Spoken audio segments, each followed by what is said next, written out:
Well, hello there, Star Wars nerds and cool, calm, and collected home sellers. Welcome back. You have made it to double digits. The penultimate episode of our 11-part series of You Don't Need No Stinkin' Realtor, how-to guide on how to sell your most important asset without a real estate professional backing you up.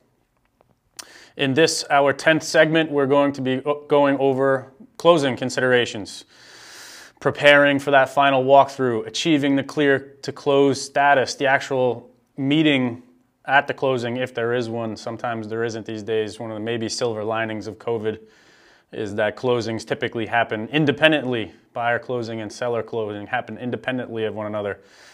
Some people think it's a drag. They don't actually get to see the buyer and give them all the intimate knowledge they need about the house and hand them the keys and that moment of sentiment.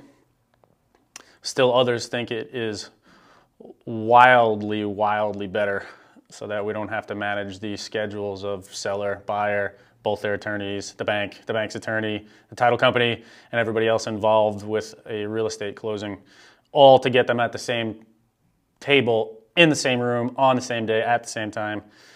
Generally, one of those parties is severely late, 1 or 2 hours. Used to make things hairy. Now, we don't have to worry about that.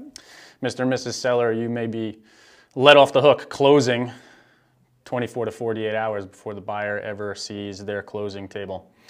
Makes things a little bit easier. Anyhow, if you have made it thus far, you obviously are getting some signal from this content. We would love it if you would like and subscribe and hit that notification bell so that you know when we are putting out new content, because you didn't know this, but there's gonna be another video series or 5 on all sorts of different subjects, looking at the real estate transaction from the lens of different buyers, different sellers, because there are many.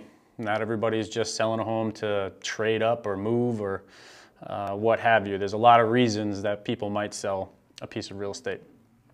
Anyhow, we are going to go over all of those various closing considerations, and by the end of it, you'll be even more calm, cool, collected, and confident in your ability to survive the closing process and to take care of everything post-closing that you need to make sure that you are preserving documents and getting rid of those subscription services on a piece of property you don't own anymore, et cetera, et cetera, et cetera.